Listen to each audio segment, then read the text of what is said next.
एक बार एक बहुत बड़ा नेता एक साधु के छोटे से आश्रम में गया।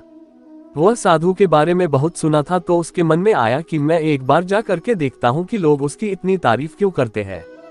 जब वह उस आश्रम में गया तो वहां पर एक छोटा सा कमरा था जहां पर एक कालीन बिछा हुआ था। वहां पर कुछ लोग नीचे बैठे हुए थे और साधु जी सामने बैठे हुए थे। कुछ सवाल जवाब चल रहा था। वह नेता उस आश्रम में आया और उस नेता के साथ में 4 बॉडीगार्ड भी थे और उसकी यह आदत थी कि जहां पर भी वह जाता था लोग अपनी जगह से खड़े हो जाते थे और उसकी तरफ देखते थे, हाथ जोड़ते थे और सर झुकाते थे।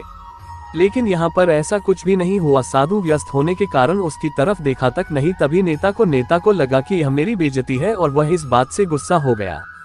नेता ने थोड़ा गुस्से से साधु की बात को बीच में काटते हुए कहा कि मैं आपसे कुछ कहना चाहता हूं। साधु ने उसकी तरफ देखा और बोला, आप थोड़ी देर रुकिए, पहले मैं इनके सवाल का जवाब दे दूं, उसके बाद मैं आपसे बात करता हूं। तब तक आप अगर चाहे तो आप बैठ सकते हैं।